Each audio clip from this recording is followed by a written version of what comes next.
우리가 삶을 살아감에 있어서 우리에게 늘 그림자처럼 따라다니는 것이 있습니다. 이것 때문에 힘들어하고 이것 때문에 고민이 많고 갈등이 많습니다. 그게 뭘까요? 끊임없이 우리 안에서 일어나는 이 근심이라고 하는 것입니다. 그래서 스폴전 목사님은 머리털은 셀 수 있어도 근심의 숫자는 셀 수 없다, 이렇게 비유를 했습니다.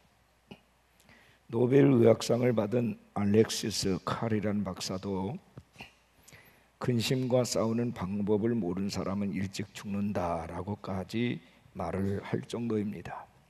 그래서 우리 인간의 문제는 어떻게 보면 이 근심의 문제고, 그 근심을 어떻게 처리할까 하는 그 방법론의 문제입니다. 제가 두 가지 얘기를 할까 합니다. 하나는 아주 근간 사람이 있는데 그 친구들이 이 사람을 놀려주기로 뜻을 모았습니다.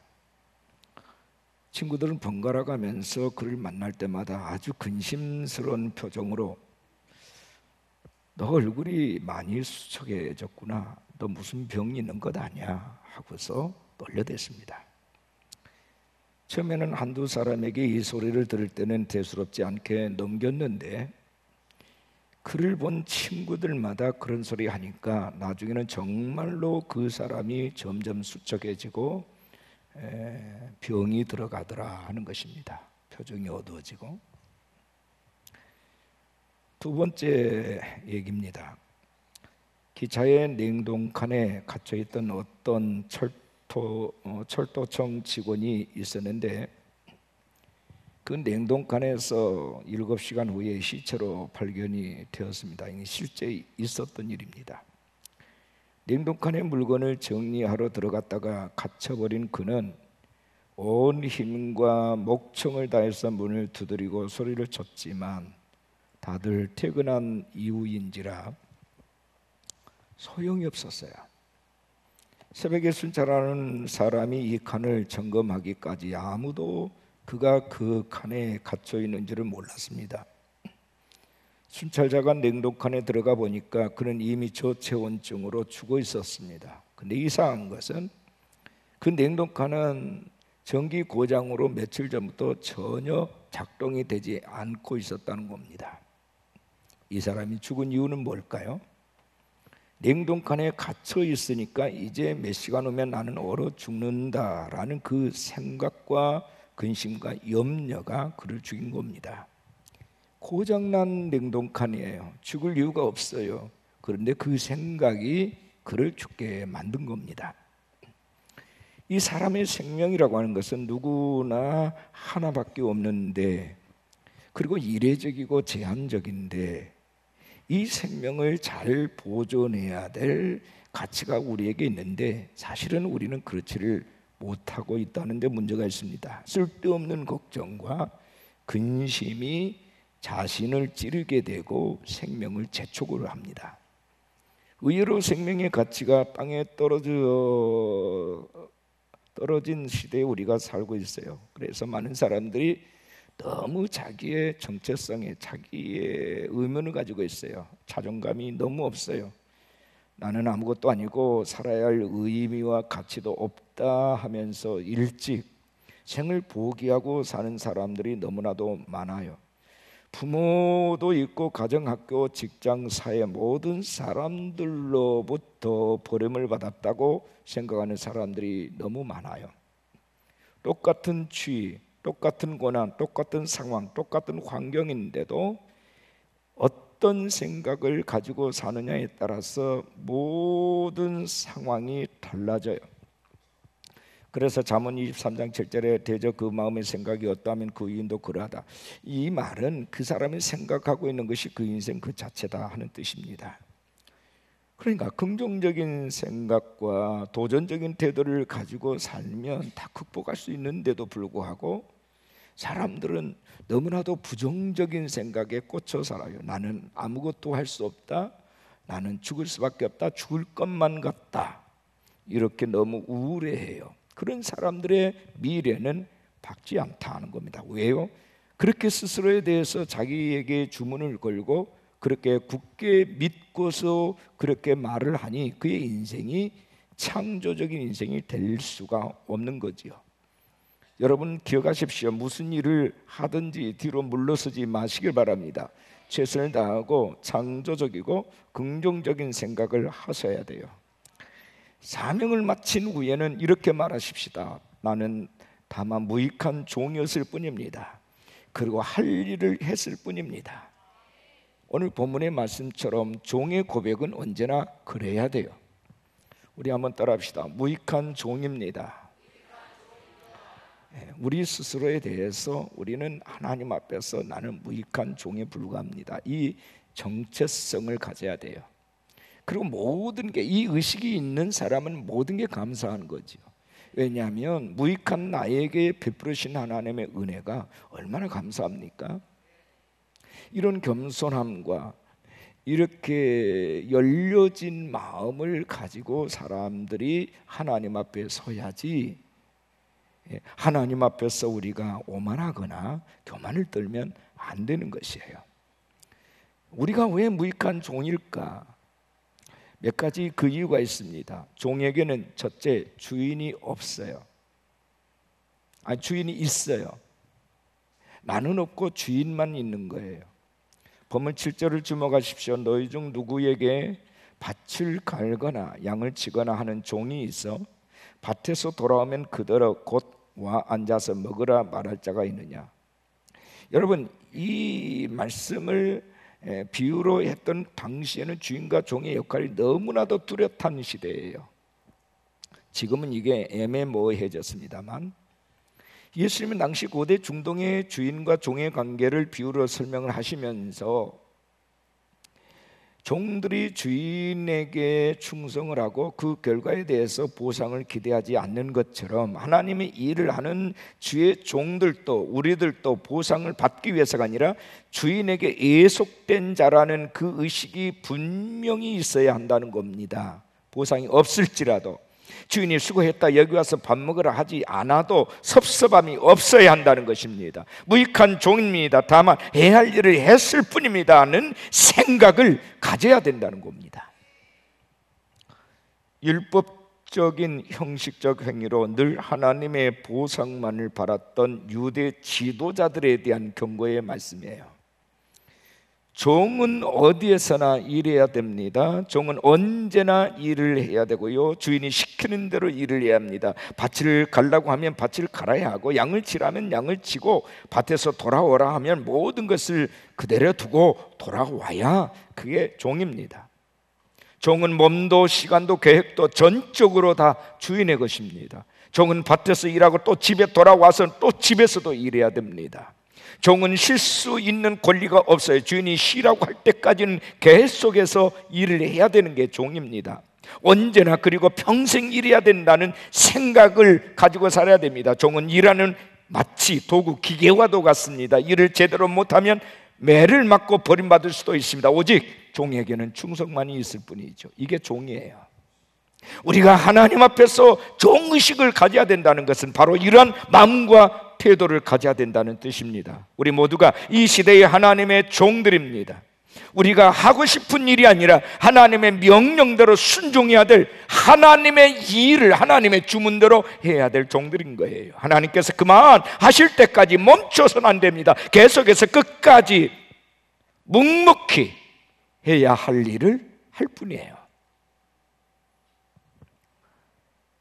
프랑스 파리의 한 은행에서 직원을 모집한다는 공고를 보고 한 소녀가 찾아왔어요. 그 소녀는 은행장을 찾아가서 무슨 일이든지 좋으니까 저에게 시켜만 주시면 최선을 다해서 일하겠습니다. 내게 그 기회를 주십시오. 은행장은 이 소녀가 마음에 들지 않았는지 자리가 없다는 핑계로 거절했어요. 하지만 소녀는 실망하지 아니하고 공손하게 인사를 하고 돌아섰습니다. 그때 이 소녀는 마룻바닥에 핀 한 개가 떨어져 있는 것을 발견을 하고 얼른 그 핀을 주워서 자신의 옷자락으로 깨끗하게 닦은 다음에 탁자 위에 공손하게 올려놓고 나갑니다. 이를 지켜보던 은행장은 다급하게 그 소녀를 불러서 세웠어요. 여보세요, 아가씨, 이리 와 보세요. 다가서는 소녀에게 은행장은 다정스럽게 말했습니다. 아가씨를 우리 은행에서 일하도록 결정하겠습니다. 그 작은 빈을 아끼는 그런 마음으로 우리 은행에서 일해 주시오. 이날부터 그 소녀는 은행에서 일을 하게 되고 나중에 임원까지 됐습니다. 모범적으로 일을 하는 충성된 종이 됐어요.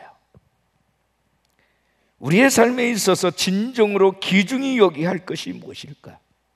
크고 화려한 것이 아니라 남들이 눈에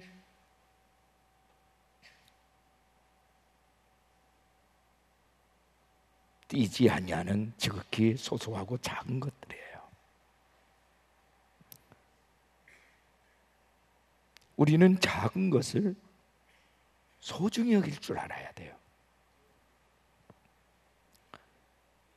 남들이 눈여겨보지 않는 보잘것없는 것으로 여기는 그것을 가치 있게 여기고 그 일을 묵묵히 수행하는 사람이 참된 일꾼이고 참된 종입니다. 한 가지를 보면 열을 할 수 있어요. 종은 종일 뿐이지 종이 주인이 되려고 해서는 안 되는 겁니다. 맡은 자에 구할 것은 오직 충성이라고 말씀을 했습니다. 하나님의 사람들은 양을 치든 밥을 하든 청소를 하든 충성스럽게 그 사명을 감당해야 하는 거예요. 모든 환경과 장소를 초월해서 시간과 조건과 환경을 초월해서 아무런 조건 없이 충성하는 것이 종입니다. 하나님이 맡기신 일이라면 큰 일, 작은 일 가려서는 안 되는 거예요. 눈에 띄지 않는 일이라 할지라도 죽도록 충성해야 합니다. 주일 성수, 기도, 헌금, 봉사, 찬양, 가르침, 전도 모든 일에 충성해야 합니다.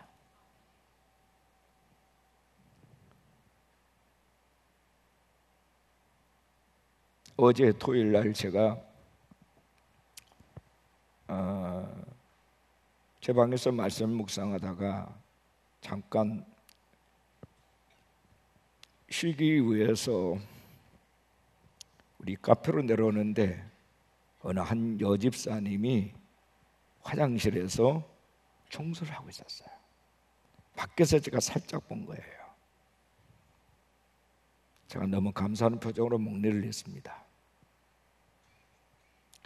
오후 2시쯤 되니까 여전대 회원들이 청소하러 들어오더라고요. 그분은 일찍 30분 전에 왔어요. 아니 왜 집사님 먼저 와서 이렇게 수고했느냐고. 2시 되면 우리가 같이 할 건데. 유별나게 그분이 눈에 띄었어요. 30분 전에 와서 일을 하는 그분이. 인간의 마음속에도 그 마음이 너무너무 귀하고 고맙게 여겨졌는데 우리 하나님께서는 어땠을까요?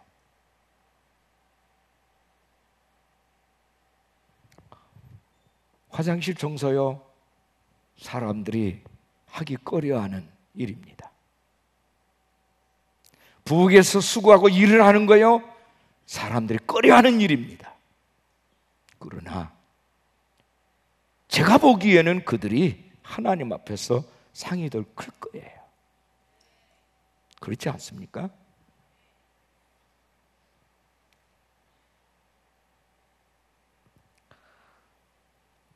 종에게는 오직 주인이 있다. 이걸 명심하세요. 두 번째, 종에게는 대가가 없어요. 대가가 없어요. 본문 8절 9절을 보면 도리어 그더러 내 먹을 것을 준비하고 띠를 띠고 내가 먹고 마시는 동안에 수종을 들고 너는 그 후에 먹고 마시라 하지 않겠느냐? 명한 대로 하였다고 종에게 감사하겠느냐? 당연하다는 거예요. 감사를 받기 위해서, 대가를 받기 위해서 하는 게 아니라는 겁니다.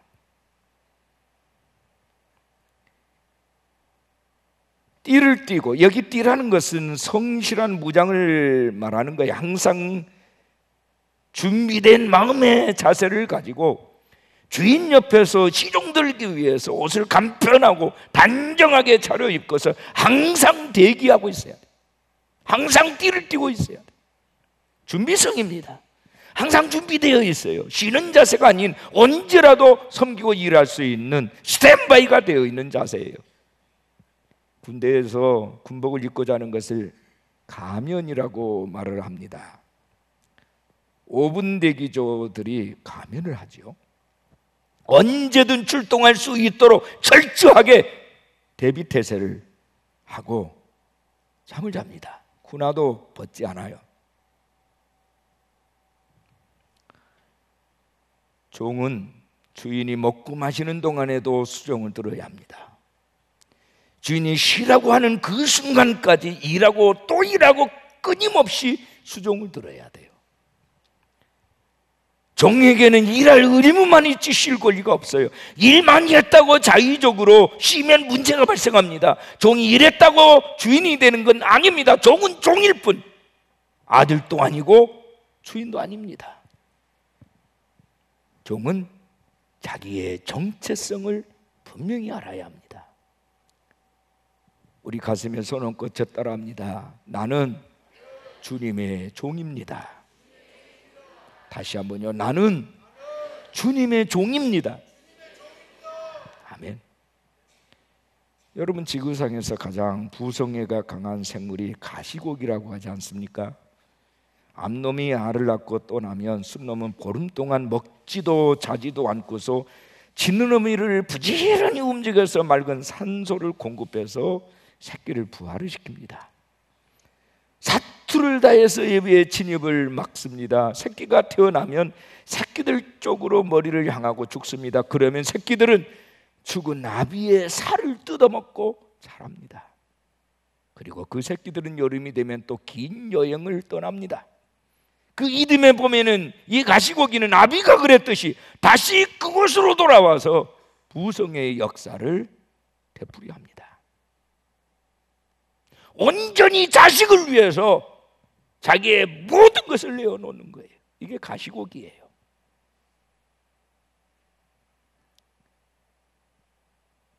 아버지는 자식에게 있어서 어떤 존재인가요? 시작도 끝도 없는 희생양입니까? 처진 어깨로 가정에 들어와도 소외당한 듯이 외로운 게 아버지예요. 요즘 게임과 스마트폰에 빠져있는 자식들에겐 말 걸기도 참 어렵다고 합니다. 청소년 백서를 보니까 우리나라 고교생 중에 22%가 아버지와 대하는 시간이 하루에 1분 미만이라는 통계가 있더라고요. 1분 미만이에요. 60세 이상의 어른 중에 45%가 자식과 함께 살기를 원치 않을 정도로 부모 자식 간의 사이가 너무 멀어지고 있어요. 권위적이고 차갑게 느껴지는 아버지일수록 감춰진 속내는 그 반대입니다. 부근하고 따뜻한데도 불구하고 자식들은 그 마음을 헤아리지 못합니다. 아들, 딸이 밤늦게 돌아올 때 어머니는 10번 걱정하는 말을 하지만 아버지는 10번 현관문을 쳐다봅니다. 훌륭한 아빠가 되자는 모임은 많지만 훌륭한 아들, 딸이 되자는 모임은 거의 없어요. 우리의 아빠, 엄마들은 자식들에게 종처럼 살았습니다. 오직 자식들을 위해서 죽기 살기로 고생하면서도 그 어떤 대가를 바라지 않았어요. 더 멋져서 항상 미안해했습니다. 하나님의 종들은 아빠, 엄마처럼 가시고기처럼 죽도록 충성하되 권리를 주장해서는 안 됩니다. 박수와 칭찬과 갈채와 영광을 포기하면 모든 게 다 감사할 수 있고 행복해질 수 있어요. 너무 대가를 바라니까 행복해질 수 없는 겁니다. 오직 일할 수 있다는 것만으로 감사, 오직 하나님 나라의 상과 면류관을 바라보면서 나는 무익한 종입니다, 다만 할 일을 했을 뿐입니다.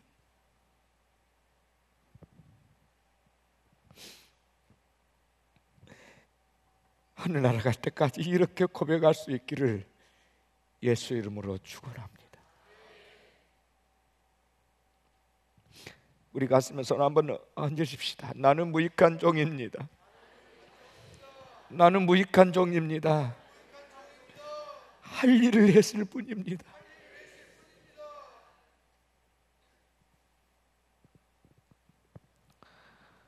세 번째, 종에게는 의무와 책임이 있어요.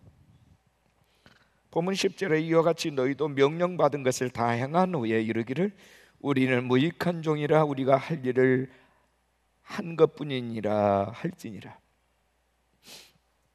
하나님의 섬김에 있어서 성도에 마땅한 의무에 대해서 말씀을 하고 있습니다. 무익한 종이란 말은 쓸모없거나 불필요하다는 의미가 아니라 자신의 봉사 행위에 대해서 전혀 사례를 받을 가치가 없다는 뜻의 아주 겸손이 담겨져 있는 표현이에요. 겸손 중에 겸손입니다. 무익한 종입니다. 우리는 하나님 앞에서 입술로만이 아니라 진정한 마음으로 고백할 수밖에 없는 이유가 있어요. 왜 그렇게 고백을 해야 되나요? 그것은 우리가 지은 엄청난 죄악들이 하나님의 은혜로 말미암아 아주 깨끗하게 탕감받았기 때문입니다. 그리고 우리가 아무리 최선의 봉사 헌신을 다한다 할지라도 여전히 우리는 주님이 요구하시는 온전한 일꾼의 소임을 감당하기에는 역시 역부족이기 때문에 그래요. 인간은 어느 누구도 교만할 자격이 없습니다. 오직 겸손만이 하나님의 은혜요, 하나님의 축복을 받을 수 있는 자의 자격이에요.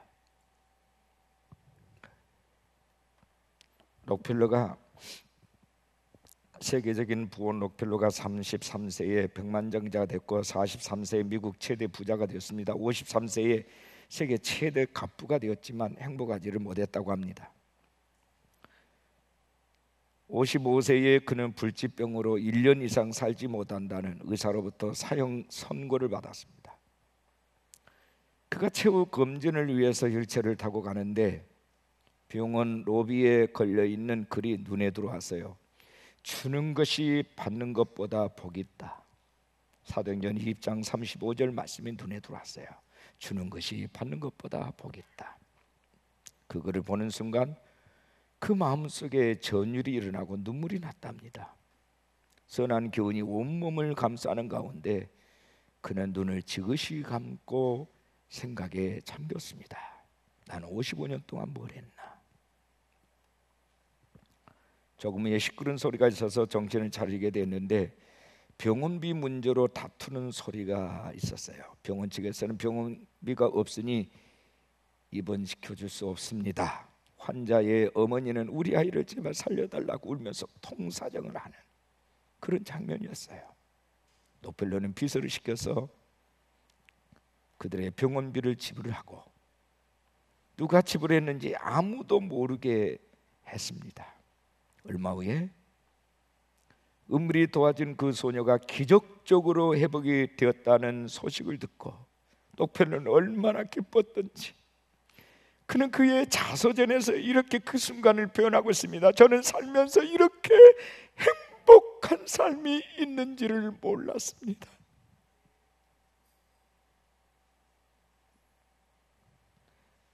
그때 그는 하나님께 나눔의 삶을 살겠다고 작정을 하고 그와 동시에 신기하게 그의 병도 사라졌어요. 그 뒤 그는 98세까지 살면서 선한 일에 집중을 했습니다. 그는 이렇게 해고합니다. 내 인생 전반기 55년은 쫓기며 살았지만 후반기 43년은 너무나도 참으로 행복했습니다.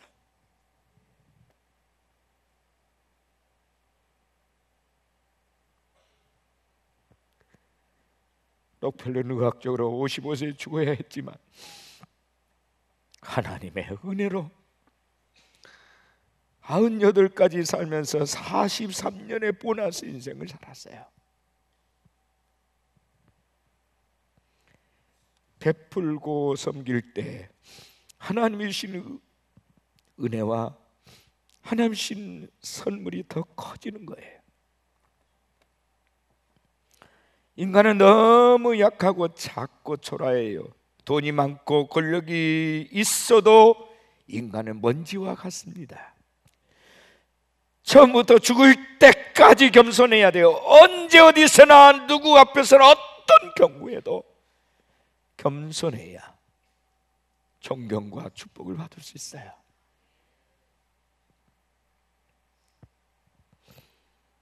교만하면 하나님이 그를 대적하시고 물리치신다 했습니다.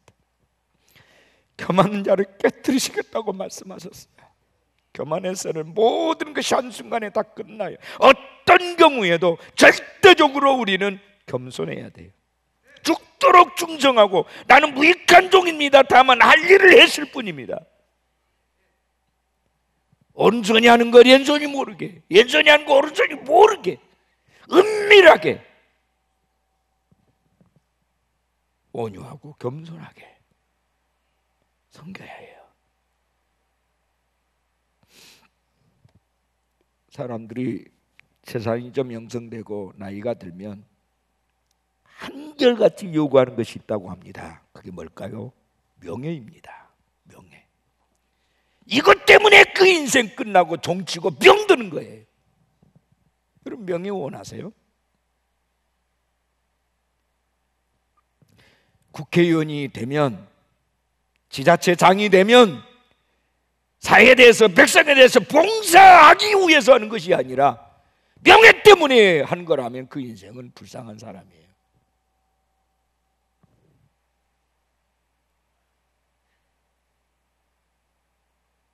그리고 그 끝이 불행해져요.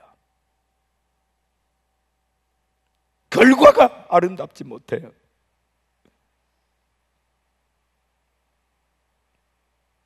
나라의 통치자가 된다 할지라도, 온 세상의 권력자가 된다 할지라도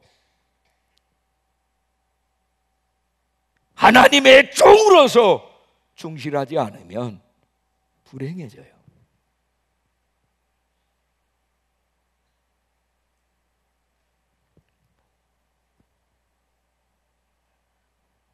마지막 네 번째 가장 중요한 교훈입니다. 우리 한번 따라 하십시다. 주인에 대한 절대 믿음만 있다면, 다시 한번, 주인에 대한 절대 믿음만 있다면, 아멘. 절대 믿음만 있다면 종이 될 수 있어요. 절대 믿음만 있다면 아무 대가가 없어도 돼요. 명예가 주어지지 않아도 괜찮습니다.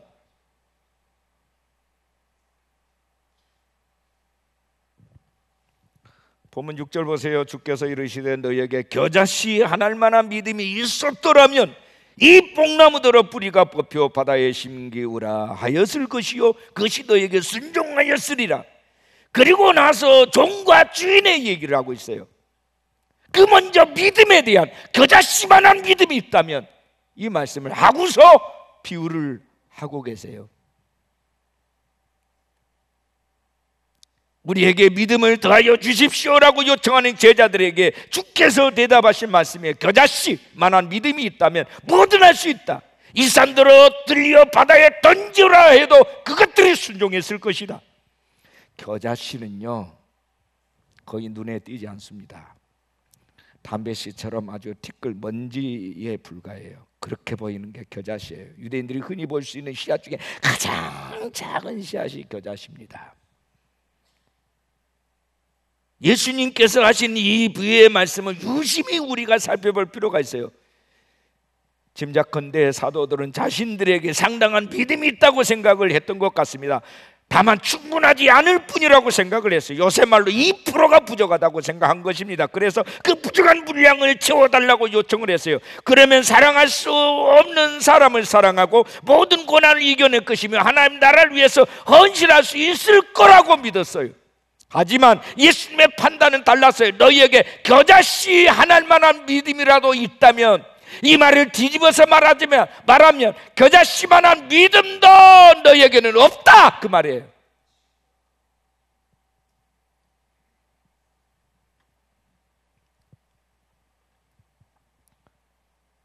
그들은 자신들의 믿음이 2% 정도 부족하다고 생각했는데 주님께서는 그 2%도 안 된다, 이렇게 말씀하고 있어요.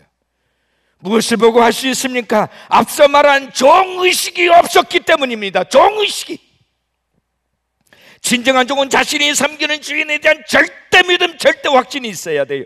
그들 가슴에 아예 낙인처럼 새겨져 있어야 하는 거예요. 본능적인 DNA가 돼야 되는 것이요, 이것이 뭐냐? 믿음이에요. 믿음. 주인에 대한 믿음.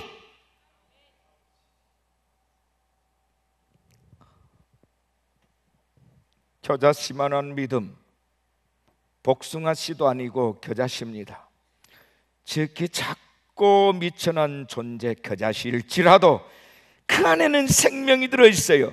나는 비록 작고 미미하고 미천할지라도 네 안에는 나를 움직이시고 통치하신 전능하신 하나님이 계시기 때문에 그분의 명령대로 충성하는 것입니다. 아무런 이유도 대꾸할 말도 필요 없어요. 전능하신 영원하신 나의 주인에 대한 절대 믿음, 절대 확신만 가지고 있으면 무엇이든 할 수 있다는 거예요.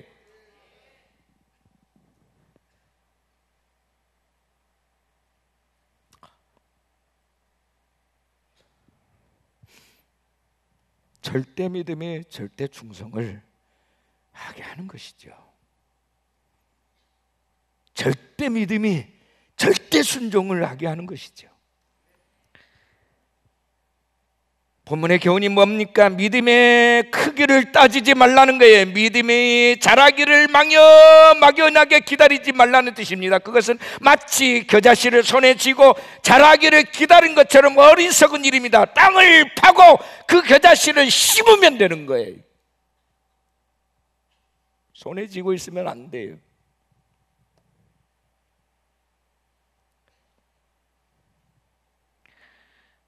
씨앗을 한 번도 심어본 일이 없는 사람은 그 씨앗을 심는다는 것을 이해하지 못합니다. 그 작은 씨앗에서 싹이 나고 열매가 열릴 거라는 것을 기대하는 것은 어리석은 일이라고 생각할 겁니다. 하지만 심어보면 압니다. 과연 그 작은 씨앗 안에 엄청난 것이 담겨져 있음을 곧 알게 돼요. 이건 경험자만이 알고 할 수 있는 일입니다.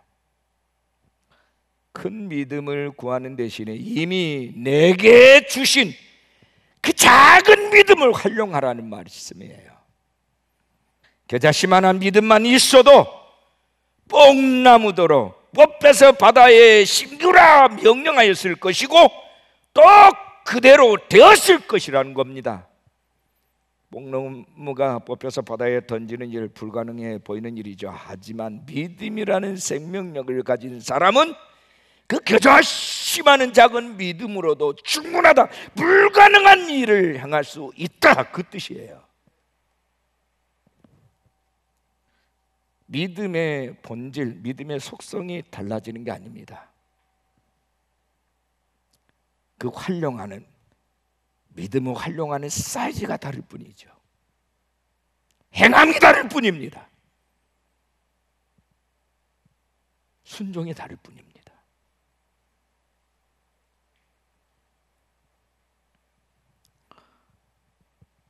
죄의 올무에서 벗어나는 일, 사랑할 수 없는 사람을 사랑하는 일, 이기심을 죽이고 하나님의 나라를 위해 헌신한 일이 가능해진다는 뜻이에요. 믿음이 없이는 이 모든 일이 불가능합니다. 믿음이 있는 자는 남들이 불가능하다는 그 일을 돌파하고 뚫고 나갑니다. 무엇의 차이입니까? 믿음의 차이입니다. 믿음의 태도에 대한 차이예요. 믿음은 지식이나 이론이 아니에요. 삶이고 본질이고 액션이에요. 하나님께서 여러분에게 어떤 불가능한 상황 속에 직면하게 하고 그 돌파라고 명령하신 적이 있었나요? 어떻게 하셨습니까? 예수님, 이건 불가능해요. 나로서는 역부족이에요. 왜 할 수 없는 것을 하라 하십니까? 하고 멈추거나 뒤로 물러섰습니까? 아니면 모든 상황은 절망적이지만 주께서 말씀하시니 순종하겠습니다. 주님의 말씀이니 내가 돌파하겠습니다. 그렇게 하셨나요? 진정한 믿음의 사람은 전자입니까? 후자입니까? 여러분 어떻게 사셨죠? 저는 숱한 세월을 하나님께서 불가항력적인 불가능한 상황 속에 내몰고서 해라. 이럴 때마다 너무 힘들고 죽을 것만 같았어요. 계산이 안 돼요, 계산이. 근데 하라는 거예요.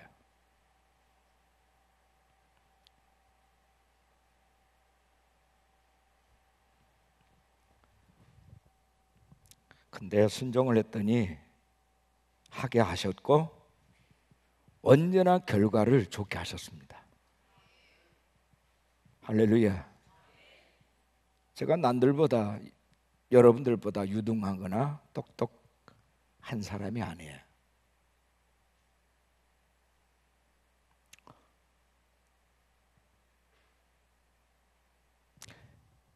지난 날을 돌이켜보면 내가 한 게 없거든요. 주께서 하셨어요. 언제나 실패하고 좌절할 때마다 나 백주석이라는 인간이 실패했지 주님은 실패한 적이 없어요.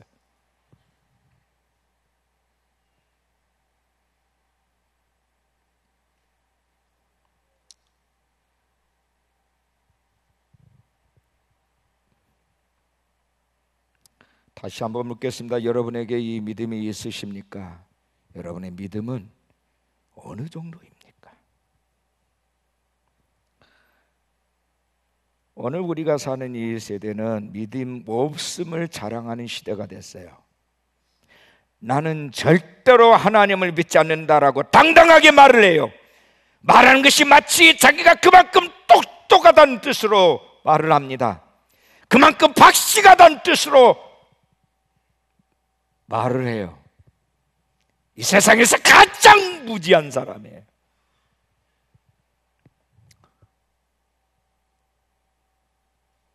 가장 어리석은 사람이에요.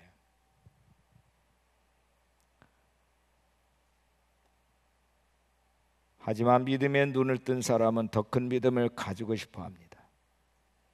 어떤 계기로든 하나님이 계시다는 사실을 믿는 사람은 그 하나님을 좀 더 알고 싶어하고 더 깊은 관계 속에서 살기를 원합니다. 믿음의 능력을 더 깊이 체험하기를 원합니다. 이게 정상 아닙니까? 믿으면서도 늘 자신의 믿음이 부족하다고 느끼는 이 결핍 동기를 가지고 사는 것, 이것이 우리예요. 믿음은 눈에 보이거나 손에 잡히는 물질이 아니에요. 보이지 않는 전능하신 하나님과 관계를 맺는 겁니다. 더욱 충성하고 대가를 포기하고 마지막에는 나는 무익한 종입니다. 다만 할 일을 했을 뿐입니다. 라고 고백할 수 있는 저와 여러분이 되어지기를 축원합니다.